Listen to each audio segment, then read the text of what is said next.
PRISM is a brand new series. It's a guest speaker series that the Department of Theater Arts has launched this spring semester. I am Christopher Scott Murillo. I'm one of the professors in the Theater Arts program.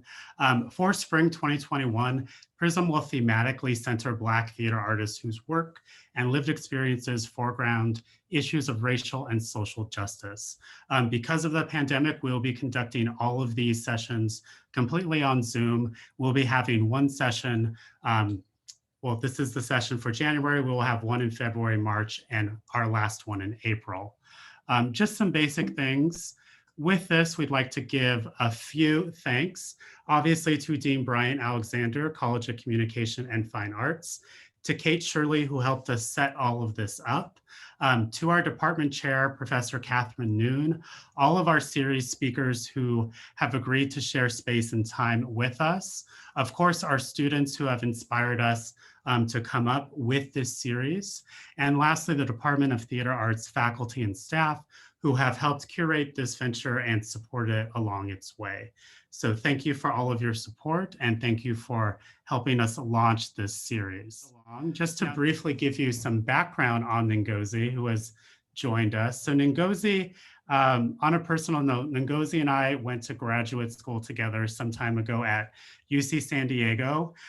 She is a dear friend, Ngozi Anyanwu. I'd like to welcome you into our space. Just some things. Ngozi, she's an actor, playwright, producer, director, multifaceted artist, and storyteller. I'm so thankful she was able to free up her schedule to share space and time with us. So with that, I'm going to go ahead and stop sharing my screen, and I'm going to turn it over to Ngozi. Ngozi, I believe you are with us. She put something in the chat, so she will be here momentarily. Can you hear me? Can you see me? Yes, we can see you. Okay, great. I was just saying it was a crazy, hectic day, so I'm going to be talking and eating, if that is okay. Please don't think that I don't treasure you all and respect you all. I'm hungry. Totally okay, Ngozi. I'll talk slowly and like succinct, but I'll talk too fast if I'm hungry.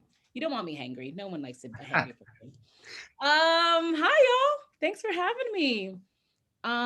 So I guess I'm just gonna talk and gab about the journey. Yeah, that's what we're doing. Yes. Share your story with us, Ngozi. Sure. Oh goodness, it all started long ago in 1982. No, just kidding. So I'm a playwright, actor, producer, maker of stuff. Basically, like whatever they let me do, I do. Whenever they don't let me do, I do that as well. So I started mostly as an actor first.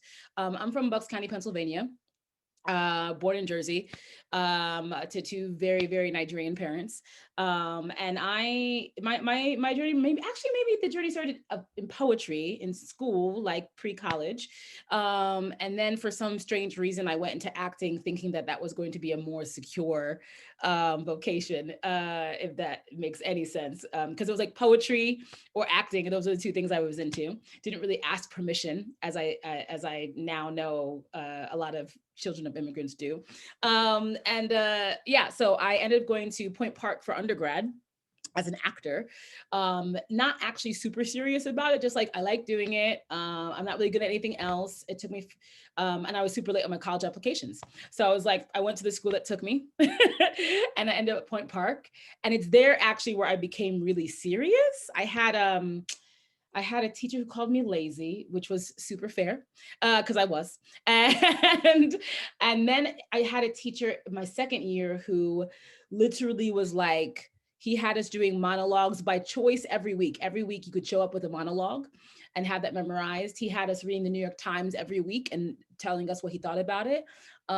He just had us talking about theater in a very nerdy way. And like, so sometime in the second year, it kicked in for me that I was like, oh, I want to be a nerd about this. And so I hadn't found anything pre that I was like into, right? Like I was pretty okay at math. I'm not going to be one of those artists who were like, I got a whatever on my SATs and I could have been a neuroscientist. That's not true about me. It was like, what am I going to do? Because I don't think I'm good at a lot of stuff, but I like doing this. And then I really like, just the sort of like, I want to know everything about it. I want to talk shit about it. I want to praise it, you know? So I found myself leaving school a lot to go on a bus and go to auditions, leaving school a lot to go to Broadway shows and see shows. Like, and there was a lot of like, who do you think you are? And it was like, I don't know. So, you know, so I ended up graduating undergrad in Pittsburgh. And then I was kind of like spit out in New York. I went to Philadelphia because I'm from outside of Philadelphia. And so I went home to be like, oh, I can work locally in the theater. And come to find out, like, it was not very diverse at all. Philadelphia, like as diverse as the city is, like they did this thing. I don't know if they still do it. It was like the Greater Philadelphia, you know, auditions where you go there and you audition for every single theater in Philadelphia. And I remember very distinctly being like, okay, like I got this, like we're, you know, like we're young, whatever, I'll get into something, right? And Philadelphia is a big theater scene. I got called back for one show, lots of shows, only one show. It was a show that was Nigerian, that was being directed by a white dude, and it was the ensemble. So even as like a Nigerian American, I could not kill someone to get into a show in Philadelphia.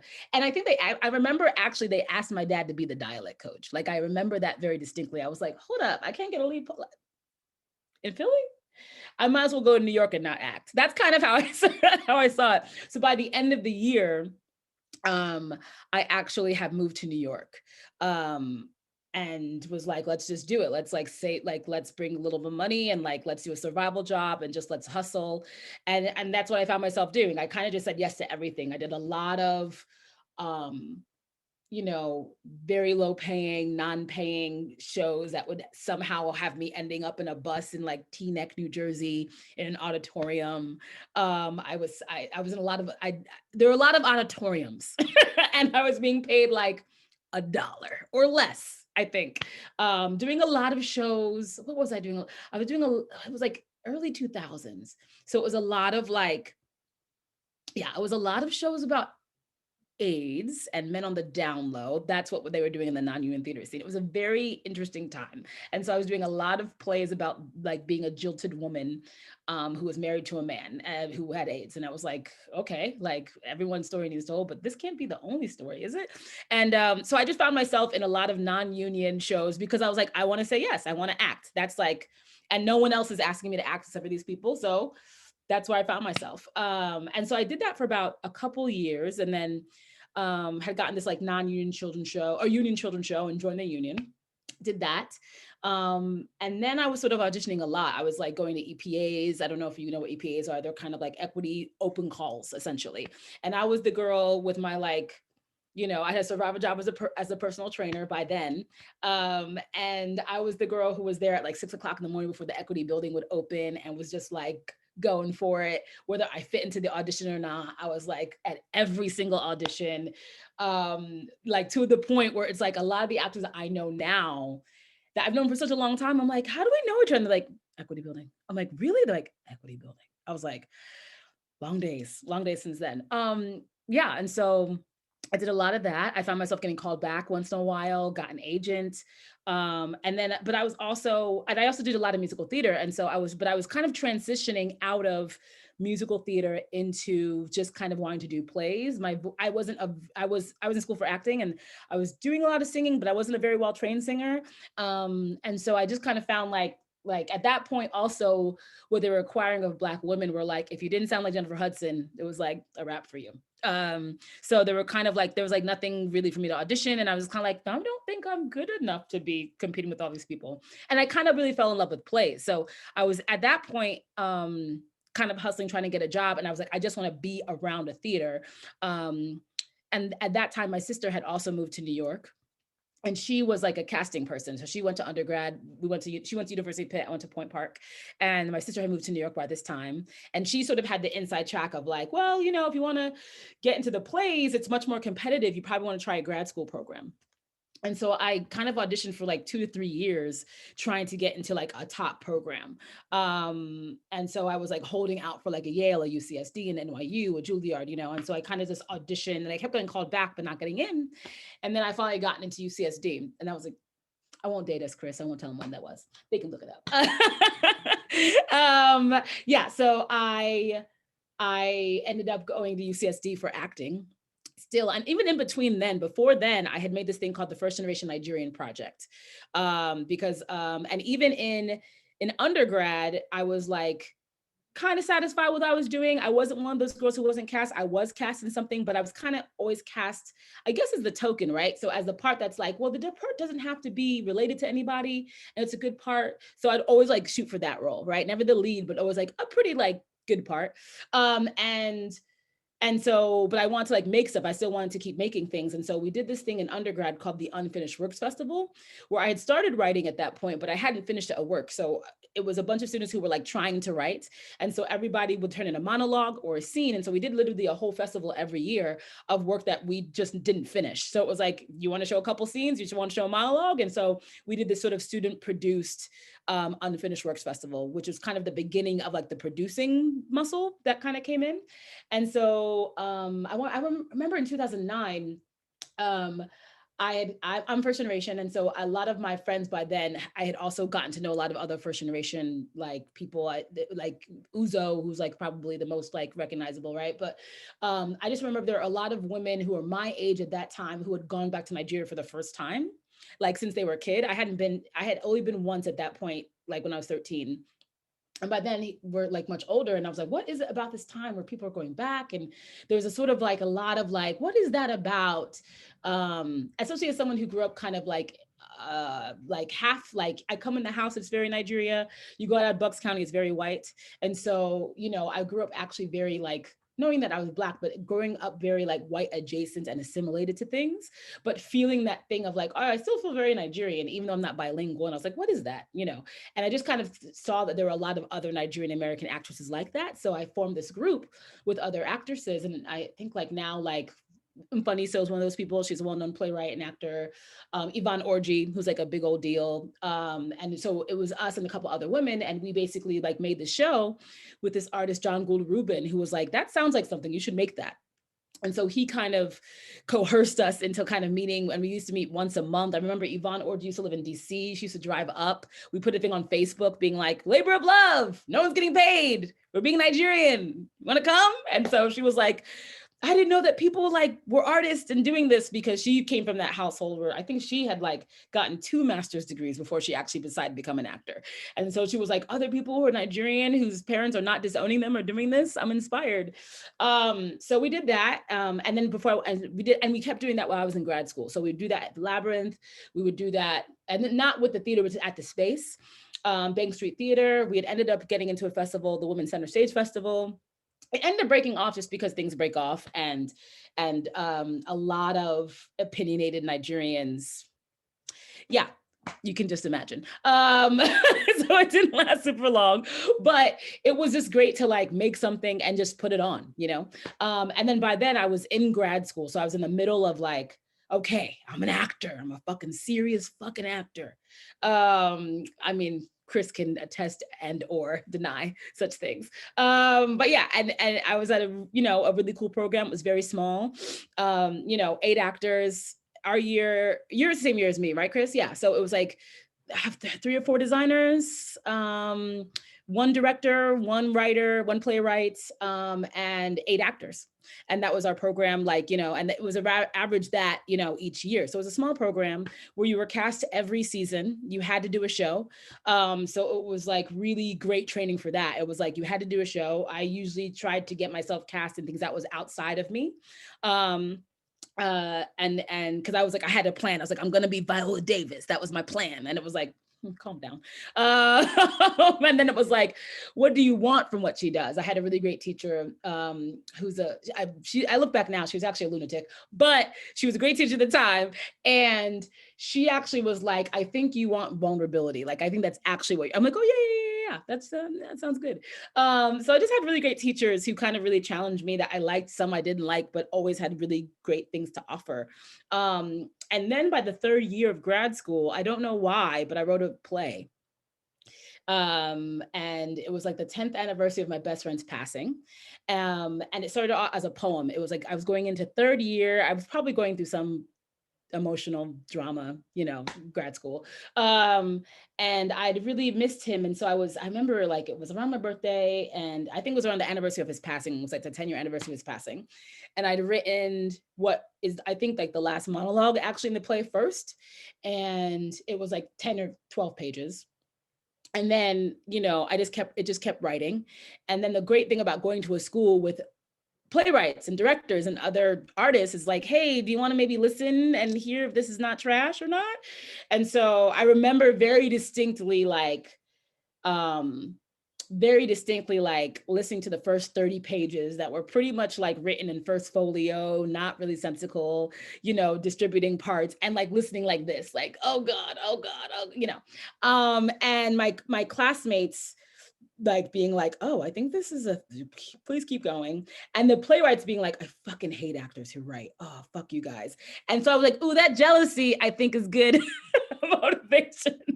Because they were like, fuck you guys with your good dialogue. And I was like, okay, I think it's good because they hate me. Okay, cool. And so by the end of the school year, my third year, I had my first play, which is Good Grief. And then, you get shot back out into the world, third year showcasing, and it was like an okay response. I showcased in LA and New York. By the end of it, I wanted to go to New York, but it felt like I got better responses in LA. So by the time I did that, I was on my way to LA. But my sister at this time is now like, she like had a bunch of management jobs, quit them, was kind of like survival jobbing her way into her next move. But she's always kind of been, I'm very, very lucky, I want to say, that I have a sister who's also in the business, because it's like, when I'm like, do I do that? She's like, we're doing it, And so I remember I'd written this play. I'd kind of already written a scene that she was like, we should have people read it when you're done. And then I remember being done school, complaining about not having a great agent. And she was like, what about that play? Is that play done? And I was like, yeah, it's a draft, whatever. I think it's not terrible. She's like, okay, cool, give it to me. And then I remember the next week her being like, so we're producing it. I called Larissa, and Larissa's the director who I went to grad school with, who like used to cast me as a lead in all her plays, in all the plays that she was directing. And she was like, great. So we're just going to, she's like, I'm with this company, The Standard, it was a small company at that time. And she was like, we're just going to produce a reading. And I was like, oh, okay. So I was like at auditions. I wasn't even at the rehearsal, because I was like, and Liz was like, what do you think? I'm like, I don't know, just fucking, do the director thing. Like, so I like cast my best friend in it, because I had really, it was about me. So I was like, I'm not fucking doing this play. So I cast my best friend who like grew up like I grew up, and I was like, she'll be great. And they were. And so it was like a lot of my friends who did the reading, and we got a really beautiful response. And I was like, okay, cool. And then I remember very distinctly at the end of the reading, this woman who was an administrator at Juilliard was like, this is your first play? I was like, yeah. Moving on. And then the next day I had a call from Tanya Barfield asking me to apply for Juilliard's writing program. And then I said, I had just gotten out of school. I'm not going back. How dare you? I'm not going to school. But I was also like, it's Juilliard, so I should apply, right? So I applied. And then I didn't get in. And I wasn't mad about it. I was more mad about the $80, because I was like, I mean, if you're going to call me to fucking apply, like, you want to waive that fee? You know what I'm saying? I see people nodding, but I was like, it's Juilliard, like, who knows, right? And I remember Tanya Barfield called me at like 9 a.m. being like, I'm so sorry, like, you're a finalist. I'm like, I don't care, like, don't call me to tell me I didn't get it. Like, what are you doing? Send me a letter. I'm like, I'm an actor, and I will say the nice thing about being an actor is that I'm used to the culture of you audition and you throw out into the ether, and no one calls you unless you have the job. Like, no one calls you. Or like now in TV, they call you like to let you know, like, it was between you and so, which I think is bullshit. I'm just kind of like, call me to say something good. Don't call me to say something bad. I'm okay. I know I'm not terrible. Call me to tell me you're paying me. You know what I'm saying? You hear me. Remember that. What else? Where am I? Okay, so Don't get me the Juilliard. I'm not heartbroken because I'm like, I didn't think that was a thing anyway. So I moved to New York. I moved to LA at this point. Have my manager in LA. I am still working on Good Grief. I'm still working on this play because it's like a baby that I have while I'm auditioning and trying to get survival jobs. And at that point, survival jobs are just like in LA, like people will hire you and they forget that they hired you. That happened to me a lot. So I got into 3 car accidents. Yeah, it was like, one was I got hit while I was parked. So that was one. One, I got hit in the rain while someone was backing out of their driveway, and one was a hit and run. And my managers were like, you need to leave LA because it's trying to kill you. And I said, I'm saying. But before then I was like running out of money. I'd saved all this money for my survival job. Shout out to survival jobs. At this point, I was waitressing at this point. And I had like no money to my name. And I was like, let me go to this open call at the Mark Taper in LA, like it's like the Lincoln Center of LA, if you guys are not familiar with LA theater. And so I remember going to the open call, which is very similar to EPAs and things like that. I had missed the first 2 open calls because it's like, if you did, the way it works in LA, it was like, they'll give you like an hour to enter. And like, I also just learned how to drive at 30. So I learned how to drive when I had just got out of grad school. So I like couldn't quite figure out the parking situation. So I always missed the audition every month. And then I finally figured out how to take the subway in LA. And I was like, all right, I'm gonna take the subway situation because it's parking downtown thing no one told me about. So I go to the EPA, I go to the open call. I'm telling you, I got like $1. And I'm like, if I don't get this job from an open call that people don't get, we're going back to Philadelphia. We're not even gonna make it back to New York. So I do the audition. Mark Simon at the time with the casting director, he said in the best way, he's like, you stink of New York. You're so good. I was like, thank you, whatever that means. So there's a lot of love for New York actors and New York people in LA, kind of, you know.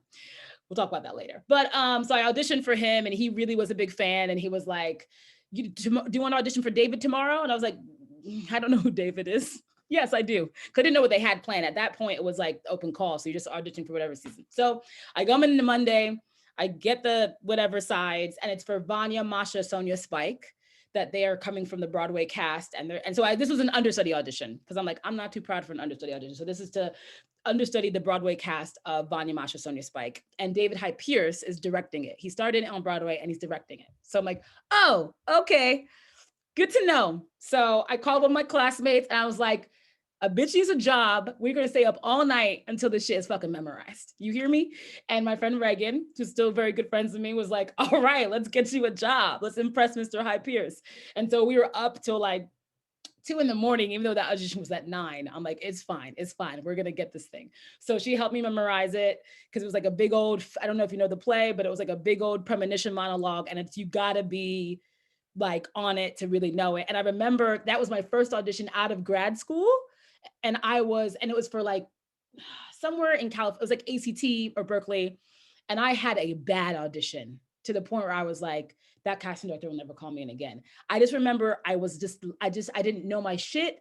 I didn't know my stuff. And I just kept getting louder. All I remember is that by the time I was at that audition, I think I was just screaming at them and they were like, thanks, Ngozi. So I was like, redemption for this play. Anyway, so I auditioned for David Hyde Pierce. It's a really lovely audition. It's a really lovely time. And I was like, that was great. Like, even if that's like a great sending off party to like, you know, leave LA. Cause I'm like, we're not getting that. Cause I don't have any, you know? And then like, I like got to the subway. By the time I got to the subway, I got the part. So I was like, okay, mama's gonna be all right. You guys are hearing the whole journey. I don't know, is this part of it? Am I doing okay, Chris? Cool. All right, so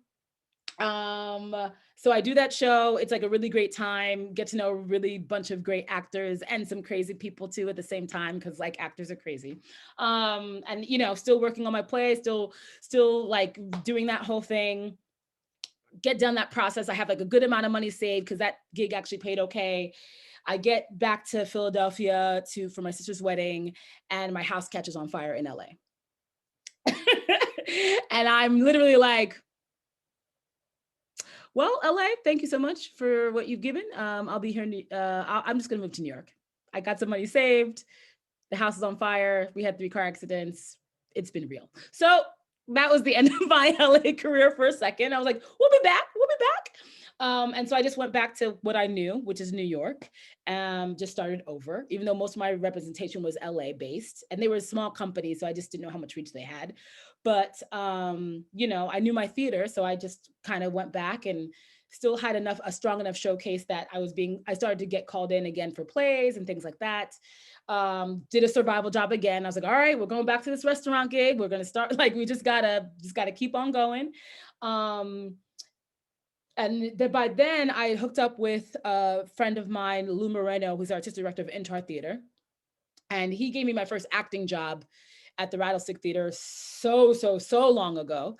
I just literally hung out with him at Intar, shot the shit while I was auditioning, worked. That was kind of life in New York. Went back to this tiny apartment that me and my sister lived in. And while I was doing that, I was basically like his intern, I guess, but we just really like talk shit about theater. And then sometimes I would help him clean a set. Like that's kind of what I did. So, cause I would just hang out there. And he couldn't really pay anybody. So I was kind of hang out with him. And I remember one day he was like, well, what do you want to do while you're like here? And I was like, I don't know, maybe I have a play, like I might want to direct something, maybe I'll like produce another festival. Like he's like, okay, well, just make sure it's short because there's no air conditioning in the theater, so like he's like, I'll give you July. So he was like, I'll give you July, do whatever you want. And so I told my sister that. I was like, hey, so like maybe we'll do like a reading of like Good Grief or something, you know? And she's like, what? And I was like, oh, I like Lou gave us free space. He's like, for how long? I'm like, July. She was like, we'll talk tomorrow. So the next day she was like, you owe me $50. And I was like, why? She's like, because I put the audition breakdown for Good Grief on Actors Access. So we're doing it. And I like, she's like, we'll do like a workshop thing. We'll do like, people can like have their scripts in hand. We'll do like a 2-week thing. It'll be fine. And of course we have to do the most because we're over accomplishing children of immigrants. And so we end up, and we do like, we literally do the show in 2 weeks. We're like, you know, and then my friend Susan, who had written the show for Susan Hayward, who's like a very well-accomplished actress at this time, not yet this time, she had booked 2 TV shows. And so she's like, I can't do it, but I do want to hang out and like help assistant direct. So she did that. And then a good friend of mine, mentor friend of mine, Russell G. Jones, who I just kind of like coerced into being my friend. I asked him if he wanted to, very accomplished actor, if he wanted to direct it, because I know he was like directing. And so he was like, yeah, I'll hang out. Are you going to do it? And I was like, I didn't really write it for myself though. And he was like, yeah, you did. You should just do it. And I was like, I don't want to do my life. And he was like, yeah, you do. I don't want to do it if you want, unless you do it. How about that? And I was like, okay, so I guess I'm doing this. He's like, it's also a way to ensure that nobody quits because no one's getting paid. so if you do it, we know you won't quit and I know where you're at. So I was auditioning. I was doing that play. I was working on that play. We did like a invited showcase for like 4 days. It was like sold out. We were like, oh, people, this is not, oh, like we're doing this. And it was really lovely. We did it. And then it was like, and that's it, right? We did that. We felt like we had a lot of momentum. So we like did like an industry reading because we didn't like purposely hire industry. We're like, we're just gonna do it for ourselves. And it was like, oh, fuck, it's better than we thought. We should have invited the fancy people. And we didn't. So we're like, let's do it again. And we invited the fancy people, but it was still like, I don't know who this girl is. So like your play is cute and all, but like, who cares? And so it was like, all right, I know what a who cares sounds like. Let me go back out into the world. So I went back out into the world, auditioned. Again, survival job. I had a good amount of money saved up. I was like, all right, maybe we'll try this LA thing again. And so I kind of tiptoed my way back into LA. I was stage managing now for Lou Moreno for this thing that he was doing called the Encuentro Festival, which was like this freaking amazing festival for Latinx performing artists that they did at LITC. So I stage managed for Lou and got to hang out in LA. And so I kind of now was like pseudo back and forth between LA, pseudo back and forth. This was like 2014, 15. And so by the end of the year, I booked my first pilot. The show called The Deuce, which I did the first season of. It was like a little recurring co-star. I had auditioned for, I remember for like this part called Thunder Thighs. And I was like, I killed that audition, but I am not Thunder Thighs. Like there's one, I remember a girlfriend of mine walked out. It was like dueling afros because we both had afros, and the show takes place in the 70s. If you're not familiar with the show, but you know, Thunder Thighs is a term for a juicy, thick, beautiful, curvy lady. And so I remember coming out and being like, okay, like maybe I think I'm a little, And then my friend comes out and she is like beautiful and juicy and her fro is like taking up the screen. I'm like, you know, I think she might have it. And she did. She got that part, Pernell Walker. And but before they were shooting the pilot, I got a call from my managers being like, we have this one part. It doesn't speak in the pilot, but it's recurring for the season. Will she audition? Will she do? I'm like, yes, like I don't have a job. Who are you asking? Who are you begging? I don't have a job. But I guess people don't, I guess people get offended when I'm like, I'm not offended. I need a job. That's always been my philosophy. Not offended. I need a job. And so I got that job on my birthday, and then did that. Was still between New York and LA. I saw the wonders of Facebook, even though the internet is the devil. I saw a thing from a woman named Joy Meads, who was at the CTG, and I worked for CTG as an actor, because CTG is, you know, Kirk Douglas, Lincoln Center, Amundsen, very similar to like Mitzi, Beaumont, whatever at Lincoln Center. I'd seen something of hers that she had posted saying like, Humanitas playwriting contest, just submit the play, no essay required. And those are my favorite. Those are my favorite contests. There's no essay. Somehow when it comes to the essay, even though I'm a writer, it's like can't get past the essay portion. It was like, just submit your play, have to be LA based, have to have or California. I was like, have to be California or have to be California based. And I was like, all right, I got a California driver's license. I'm still back and forth between LA and New York. Let me shoot that into the ether and go back out into my life. And I remember very distinctly one day getting some email, and like at that point I was like submitting Good Grief to things, still the only play I had at the time, and getting a lot of like, thank you so much for submitting. And you're like, I know where that's going. Like, go fuck yourself. At this point, again, I'm like, rejection, it's all good, right? So at this point, I see this email that's like, thank you so much for submitting. And I was like, oh, another go fuck yourself. Which one is telling me to go fuck with myself this time? But it was like, you are a top 10 finalist. I was like, oh, what's you know? And so that was a Humanitas Award that I had submitted for. The first and only time they actually had that category, if you can believe it. I don't know, guys. I don't know. And so I was top 10, and they were really great about like, that was also the sort of the beginning of like, for better or worse, them sharing a lot of like playwrights information. So like now the sort of practice is, if a playwright is a finalist for something, even if they don't get it, they still want to like blast you everywhere, because they are trying to get your name out there to theaters and get agents out there for you. And, you know, so they're trying to like give you a lot of love. And at this point, that was the beginning of that. And so I got a lot of like love just because I was on this like top 10 list. And they're like, we'll let you know if you win or not, but you're on the top 10 list, and we're gonna make it our job to like send it out on Playbill and backstage and just like see whoever picks it up. And so they were really great about that. I was like, oh, this is cool. Like, again, I'm like, where's the money? No money, I don't care, you know, or like, where's the production? I don't care. Yay, I'm so grateful. I gotta go audition. And so I remember I was like, and at this point I'm interning still, right? So I'm about to go into production in January for the Deuce. I'm interning now at this point at National Black Theater with my friend Jonathan McCory, who, you know, is like a good friend for years. And so I'm a producing intern there. I'm there. He's like, what about that award thing? I'm like, I'm in the top 10. Hopefully I get in the top 3, because I have no idea how I'm going to pay my January rent. And I remember saying that, phone rings. Hey, this is the Humanitas Foundation and CTG, you've won. I was like, what the fuck? So I like won that. I know, Lucy McNulty, I know. So I won that, which was like 5 G's. And I was like, ooh, that's rent for like a couple months. We're into that. They give playwrights money. I really thought at that point, it was like, these people don't get paid until they win Pulitzers. And so I was like happy about that. I was in New York. I went back to LA, hung out there. They did like a really lovely fancy reading thing at CTG at the Taper, where I had like, you know, gotten my first acting gig. And this is now a couple years later. And you know, what's really funny about the politics of theater is, you know, understudies, they don't get so much respect. I'm happy for the job, but they're not so much paying attention to us when we're understudies. And I didn't get so much respect, if you will, or love. Not that I was seeking it. I was the quiet, whatever. But there's some shady things that happened there when I was an understudy. And so to return back to the theater, as an award-winning whatever, was interesting because then the politics had changed. Some theater people had moved. It was all a whole thing. And so it was like, are you doing my play? The caveat also of the award was they would give like $10,000 to the theater in California who would do the play. So they had a showcase of your play. They had the reading, and they would give money to the theater, which is like not a lot of money in regional theater thing to act for a theater actually like, you know, like be like, oh, we'll do it, you know? So again, we do the showcase, we do the thing.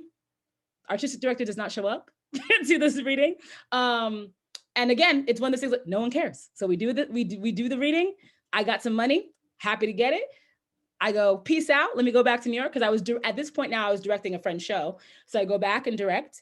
And then at this point, my sister is like, maybe we need to get you a literary agent. And I was like, I don't know how to get those. And I'd only written one play and I don't know if I have any more plays and no one cares.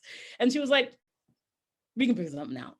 I got some numbers. And so she was like, who are you affiliated with? And I was like, I'm commercially represented at Abrams, but they don't care, you know? And she was like, no. Email them your press releases and the award and the play's good and have faith. And I was like, whatever. So again, hustle. I email Abrams commercial department. And I was like, hey, I don't know. I know you guys have a literary department. I have this play. It won all these awards. Here's the press release.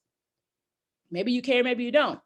And then Tracy at the time, who was my agent, was like, I don't know that they care, but I'll send it. Like, but we'll see. And then like 3 days later, she was like, they love the play. They want to talk to you. And I was like, oh, cool. So I told my sister that, and I was like, I'm like, I guess we're going to do it Abrams. And she was like, She's like, if they like it, who else will like it? And ambitious Nigerians. So she was like, let's get you meeting at these fancy places. And I was just like, we don't care. And she was like, have faith, little one. And so my sister had gotten me a meeting at WME. ICM had reached out early, but then they kind of fell off. She got me a meeting at WME and she got me a meeting at CAA. Also be at CAA because a woman that I had worked on at the Deuce at this point, it's like now a year after the Deuce, a woman I had worked at the Deuce had seen that I won this award and hooked me up with another writer who needed a Black female writing partner, who didn't think I was ready for this, but she was like, what do you want? I was like, I want an agent. I want to get this play up. And she was like, all right, well, I know somebody at CAA. And so this person that I know through acting reached out to this literary agent, and my sister had reached out to this literary agent, and he literally got like 3 phone calls about me in a week from 3 separate people. And he was like, oh, I guess I should meet this person because this is like kind of random. And at this point, I had this great meeting at Gersh with this woman named Kate Navin, who were still very cool, and we cried together. And I'm like, I'm gonna be here because I cried. Like, that's where I'm gonna be slide at. Gersh is fancy. I cried. We bonded. I'm here. My sister's like, She's like, hold out for CAA. And I'm like, I don't care if they're fancy. We like each other, then I don't really care, right? And so I have this meeting with Olivier Sultan, very French. I sit with him. He's drinking like fucking like water in a wine glass. And I'm like, this is not the place for me. And we have this meeting. It's pretty pleasant. He's asking me at this point now, it's also like my last meeting. So I've had like WME, whatever. I've choked at some of these meetings. I've been too nervous at some of these meetings. I've like flourished, you know, by the time I get to Gersh, I'm like, this is what I want to do. So by the time I get to CA, he's like, what do you want? I'm like, world domination, my dude. You know, so by him, I'm cocky. I'm like, whatever. It's also like, he doesn't care. No one, you know, and he was like, well, do you have any other? And the thing I'd gotten from WME was like, we love this play, but they usually don't produce people's first plays. So like, what else do you have? And I had nothing. And he was like, okay, well, like talk to us if anyone's interested in doing the play. Peace out. And again, I know a fuck off when I see one, so I fucked off. And I went off to this meeting at CAA. And so I kind of thought I was getting the same thing, but by then I had talked to friends about things I wanted to write. So I was like, oh, I kind of want to write this play about this girl who goes back to Nigeria. I think it's called The Homecoming Queen. He's like, write that tomorrow. And I was like, okay. And I'm like, I think I'm going to do this Robert Johnson thing. And he's like, definitely make that. And I was like, okay. And I think he's like, okay, so you're a writer. Okay, so you're making more things. And then he was like, is anyone doing this play? Good grief. He's like, I really loved it. And I was like, I don't think so. But by this time, CTG was like, hold on, don't give the play to anybody. We might be interested in it. And I'm like, yeah, let me hold on to it because of all the offers, right? 0.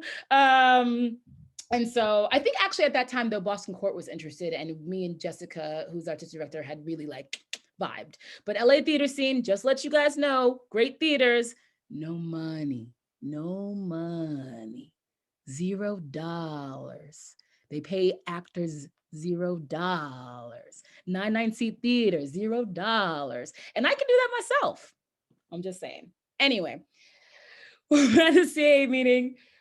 We actually talked for a while about like work that I want to do, you know?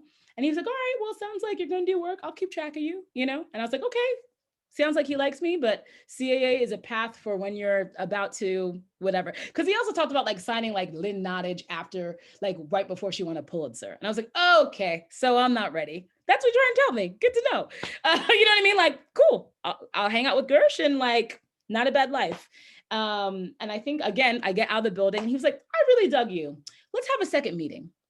And I was like, okay, I don't know what second meetings are for. Like, just tell me if you want me or not.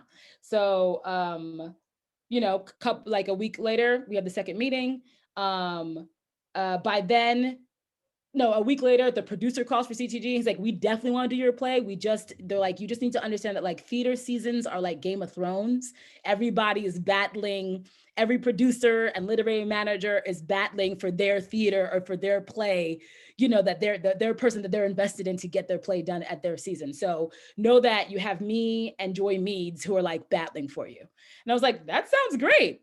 That does not sound like a commitment. You know what I mean? Moving on, trying to get the agent, right? So I go ahead and I you know, get my second meeting with Olivier, and I talked about being an actor and a writer and a world domination and a person who wants to make things. And so at my second meeting, he has an acting agent there, he has a producing agent there, he's a directing agent there, and he's like, all right, so this is what Ngozi does. We've all read the play. How do we help her do it? And it was just like, we had started. And I was like, do I have a choice? Let me just listen to what they got to say, right? And so they were like, Ngozi, who wants to do your play? I'm like, I think CTG wants to do it. He's like, fuck them, let's bring it to New York. So they were like kind of already like in work mode. And I was like, oh. And then by the time I got out of it, I was like, I should be writing. Like I felt like so in a lovely way, pressured to do more work. Like I had like I like wrote, I went and started my second play like 2 days later because I was so like, okay, like I guess it's gonna happen for, I don't know. So we'd had a reading at MCC that was, again, this is life. Great reading. Bernie Telsey. Lovely, lovely play. Go fuck off, right? So it doesn't matter, right? Like no one cares until they're like, you contract now, right? And so it's months later. Now it's like, you know, I've written this play in 2013, right? Won this award in 2015, right? And then top of 2016, they're like, we want to do the play. It's a whatever anniversary. You won the award for our theater. It's really dumb that we don't do the play. And I was like, sounds dumb to me. And so CTG ends up producing the play. And so I know, happy ending. And so that's kind of like the beginning, and I'm in the play. And they were also like, and you're in the play. You're gonna do it, right? And I was like, yes, I will. And usually that is not the case. If it is not a one-person show, they are usually trying to recast you as you all the time, as if there is a replacement. Besides Uzo and Yvonne Orji, of course. And so I do the play, and this is like 2017. And we premiered the play at CTG, at the Kirk Douglas Theater. And that is my first production. That's my first play where I star and get to do a play, and it's beautiful. And now I'm a playwright actor person, and there's like an off-Broadway production that happened in 2018 at the Vineyard that we ended up doing. And I will say, this is what you need to know, even then, they were like, are you sure you want to do the play? I said, huh? If you don't move out my way and give me that grant money. Another full circle moment, Kate Navin, who I interviewed with at Gersh, at that point she had left Gersh like very soon after that. And I was like, oh, I dodged a bullet. But she ended up being the head of Audible Theater at wherever Audible Theater is in New Jersey. And she ended up co-producing Good Grief at the Vineyard. So Audible Theater, because of Kate Navin, ended up co-producing, and we ended up doing Good Grief at Audible. So it's also the thing, those people that you come across that it was like, we were really passionate about each other and she did not take it personally. And we just got on very well. Like, it was very nice to get the big, oh yeah, and Kate Navin is the reason why this play is happening because they're paying for it. And she was the reason why it came off Broadway. So there were plays in between then, Homecoming Queen. There will maybe be plays after that if theater happens on stages, fingers crossed. But a lot of things happened in between that. And then like, you know, Homecoming Queen happened, Good Grief happened off Broadway. I went into my first writer's room as an actor, I mean, as a writer, for this show called Americana that was supposed to be with HBO Max. That did not happen because I can't say, but things don't happen. Did a development deal with Juvie and ABC Signature that also got paid, and that also did not happen. So I'm very much in the, you know, I get paid a lot in TV to make things that may or may not ever be seen, which is just the TV biz, I guess. And then, yeah, have acted also a little bit in between then. And now in this quarantine time, it's like I have the ring lights. I literally just got done doing a self-tape. That's why the eyebrows are so together. And yeah, and that's life now. I have an interview to be in a writer's room for season 2 of a show while I'm auditioning. So we're just like, that's the life now. The life now is, and I constantly remind, because acting is still my first love, writing is just kind of the thing that I am lucky enough, knock on wood, that they covered from me. And so, you know, I get a lot of meetings, I get whatever, but I also have to always push my representation to be like, I am still an actor. Like, I should be auditioning for things. I can write from my trailer, you know? So that is the journey. I talked a lot. Oh no, that was wonderful, Ngozi. We'd love to take some questions. So if any of you have any questions, you can either call yourself into the space, you can put it in the chat. We have about 10 minutes left. So any questions at this time for Ngozi?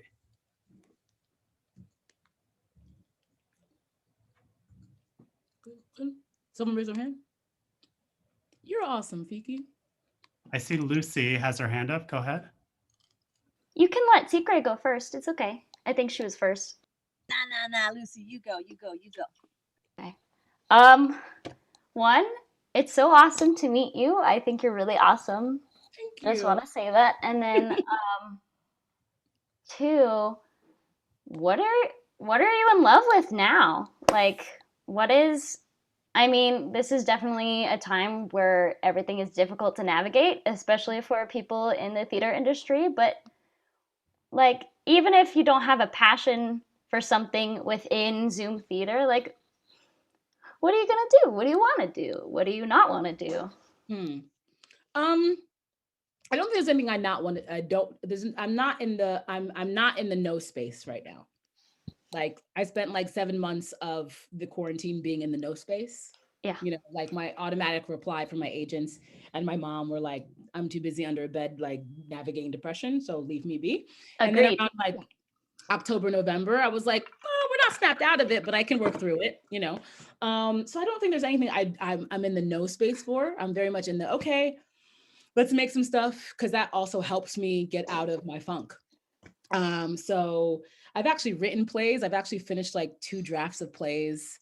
Actually, I've actually finished 3 plays. I actually finished a pilot yesterday, you know?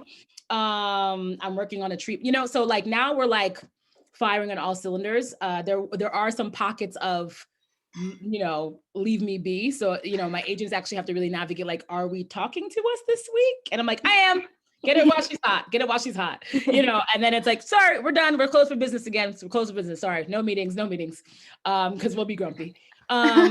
So for me, I just want to like, yeah, I'm trying to get back to this place to want to make shit, right? Because in general, as far as theater goes, we're not going to get to be with each other for a while. And so as far as that goes, it's like, how can I do that, right? How, like, I don't do a lot of these as far as like when I was like in the working mode, but now I do, because it's like human beings and faces and what can I give? Like, how can I be of service? So now like I get a lot of people asking me like, read my play, read my play. And I'm like, I'm writing plays. I ain't got time to read your damn play. But I will actually now, with all the people slipping to my messages and whatever, because they know I'm home, I will take one play that like someone randomly emails me and I will read the play and give them feedback. So, and I'll do that once a month. I'll be like, okay, this person, if they still need feedback, I'll give this person feedback. So I'm trying to, for me, I'm actually now trying to be more of service. That's really what this time has actually really brought to me. I'm like, I'm doing okay. I'm doing well. I'm not even in LA or New York. I'm with my parents right now because they're beautifully old people. And so I was like, I actually like, I want to be near my family. Like I don't, LA, New York, who cares? Right. And so that's kind of, I'm kind of now falling back in love with my friends and my family. And that's what I'm into. And like, I've made plays and like, maybe I'll get tired of waiting for the theater to open and just like do a giant Instagram thing and being like, hey guys, we're going to read a play today. I'm also very lucky to have a lot of famous friends and this famous person is going to be reading it. Enjoy. Like, cause it's also like, everything is like, it's just a free market, you know? And it's like, everything's equal. And I'm just like, I want to share the shit that I wrote, you know? And like, what am I holding it back for? Right. So that's kind of where my head is at as far as like making and love and theater and writing and stuff. Awesome. Thank you. Yeah, sure. Dr. Secret, your question? Oh, he said doctor. Doc. All right, doctor. I just want to be like, I'm so happy you're here. And No, I just want to say thank you because like just listening to you, I want all of our students in all of our acting classes to hear this story because it's so real, right? Like we have so many students that graduate and there's an expectation of what's going to happen, but that expectation gets hit in the face with what actually really does happen. Right. And your story is such a perfect example of like what it's really like when you graduate and like what do you have to do to make it in this field and this sort of like if you don't see it you create it and you've done that and it's just been amazing. So I just want to say thank you so much. We do have a question in the space from Stacy. Christopher, do you want to read it? Yeah, Stacy's question, which is in the chat, is can you speak about navigating the writer's room? Yeah. So I've only done one so far. And that was so Denai Guria, who's a really well-known playwright, was the showrunner. She's famous from like Wakanda Land, right? And Walking Dead Land. And she's also like, I used her monologue to get into grad school, right? The other writer in the room was Nancy Wan, one of the co-creators or co-executive producers of A Little Fires. Another woman is an executive producer of Being Mary Jane. Another woman is Jocelyn Bio, a well-known playwright and friend. And that's a woman, K.O. Egan, who's another first-generation Nigerian, who's a co-executive producer, co-producer of This Is Us, right? So I was the scrub in the room. That's why I'm giving those things. And like, I don't say that, I'm actually not a humble person. So I'm telling you right now, I was like so why am I here, right? So I spent a lot of that time learning. I spent a lot of that time silent, which is not great, I will actually say. They expect you to talk a lot, even if it's your first time. So I spent a lot of that time having a headache because I was like, I got to find something smart and good to say. And so I spent a lot of my time silent in the bad way, where I would be silent because I was like, well, that wasn't smart, or that person already said the right thing, or I'm going to say something stupid, or I didn't say the best thing, so I'm just going to keep my mouth shut. And eventually and our room was particularly long, so I had to learn to say the bad idea. Like Kay said the best thing to me. She said, you have to say everything you're thinking, even if we give you the side eye for saying something stupid, because the bad idea will get us to the good idea more than not. So even if you're like this, I'm like, oh, I can't wait to get him with this great smart thing. And then someone would say it, I'm like, or the intern would say it. I'm like, fuck, I am worthless in this room. And so it took me a while to learn that you just gotta jump it. Like, it's like double Dutch in the writer's room. You just gotta jump in, say the thing. You can't let your feelings be hurt when your idea is rejected, because it most likely will, especially if you're a first-time staffer.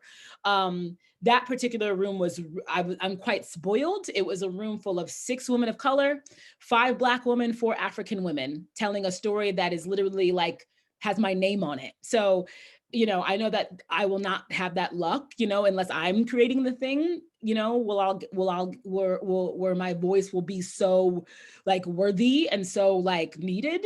But it also did create the space of like, oh, I don't think I want to be in a room unless I actually do get to say what I want to say, or unless I am actually like feeling worthy in the room. Like I've been in a very lucky space, and it's probably because of my upbringing, that I've never really, when people have tried to suppress my power or so, I leave the room. Like, it's just not the room for me. Or I just don't let them, right? Or like when they're like, we want you to use this other director. And I'm like, that's not who I want. You know?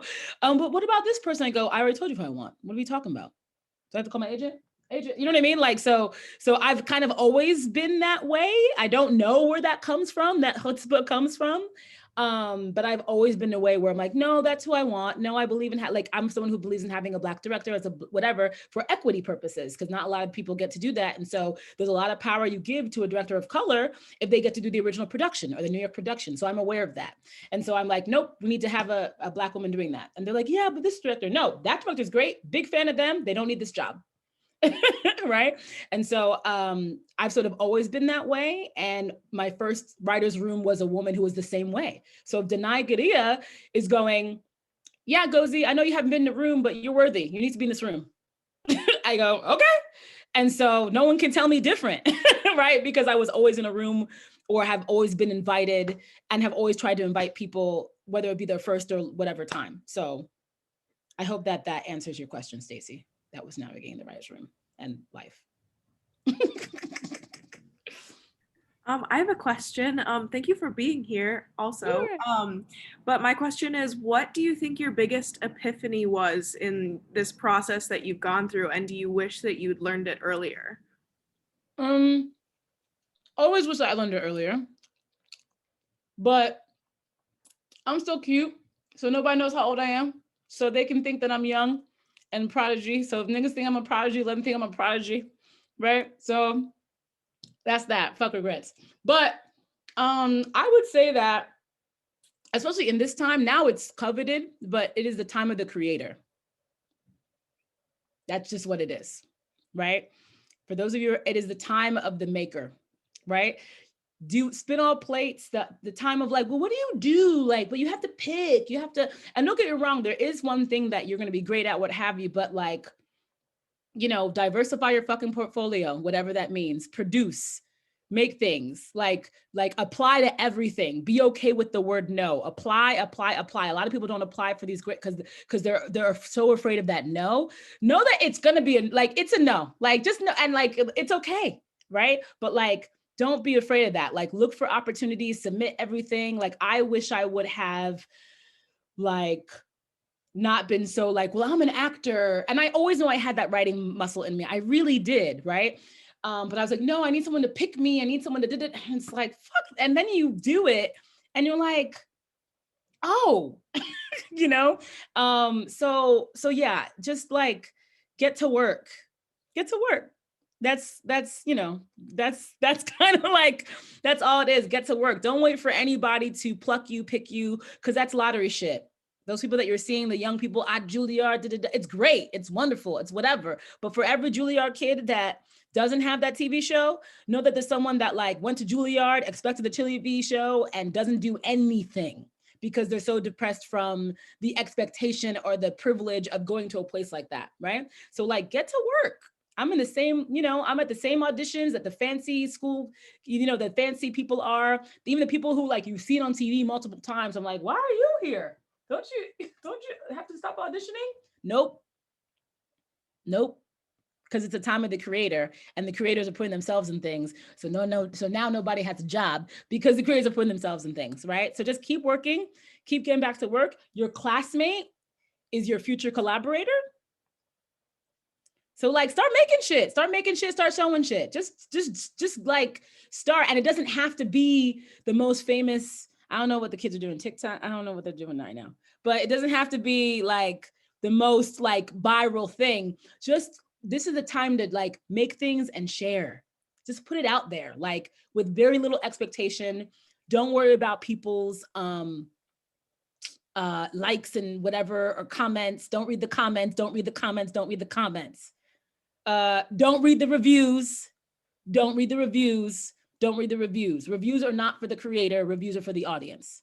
Do not read the reviews, because for every good review, that one sentence where they're being a little shady, you will harp on for the rest of your life.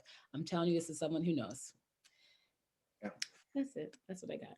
I just love the fact that you just said in repetition almost, you know, start making shit, start selling shit. That's lottery shit. I mean, I love the directness of that.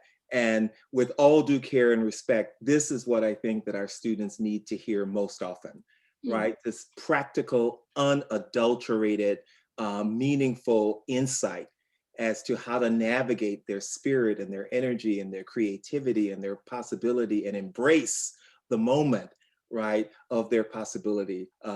And so I just wanted to step in. So someone just shamed me in the chat box privately to say that I was not showing my face here. So, and I'm calling you out, Neno, for shaming me publicly. But I'm just so pleased to be a part of, a witness to just a part of this conversation, which has just been brilliant. I'm Bryant Alexander. I'm the Dean of the College of Communication and Fine Arts. And I want to go back to something that Lucy said, and I'm quoting you, Lucy. When she started talking, she said, "It's awesome. It's so awesome. It's so awesome to meet you. It's so awesome that you're here," right? And I love that, right? And so you're making a huge, huge impact. And Professor Sigre made a little note in my box saying, you know, I'm sharing this with my students. I'm sharing this with my students. This is what we need to hear, right? In very direct ways. So I'm just so personally appreciated for this time that I could share with you and what you are sharing with all of us. So thank you so much. Thank you. Thanks for having me. Appreciate it. And the fact that you're having like your dinner, you know, you're like my people. My people would be doing that. My people would say, girl gotta eat. So we can do business and eat, right? Look, So, I can tell you all, look, if I got my blood sugar up, I can tell you all you need to know. It's like, I saw you eating and I said, oh, I know this woman. This is my cousin. No, I got what you need. We can be here all day. I got my beans. I'm good. I'm in my mom's house. It's my mom's home cooking. I'm happy. Perfect. I can be here all day. It's all good. You got more questions, I can answer them. So Ngozi, it is 5 o'clock. It's 5:03. So that is the end of our presentation. Awesome. Thank you, Dean Alexander, for those amazing words. Thank you, Ngozi, for being here with us today. It was such a pleasure, and I'm so thankful you had the time to join us. Thank you for having me. Appreciate it. Likewise. Hopefully we can connect soon. With that, thank you to everyone else for joining us and being in space with us. We will have another one of these in March, so stay tuned for the date and time and the Zoom link. It's going to be with Scott Reese. So we'll be publicizing that towards as the day draws closer. So thank you once again, and it was great seeing everybody. Bye. Bye, y'all. Have a good rest of your week.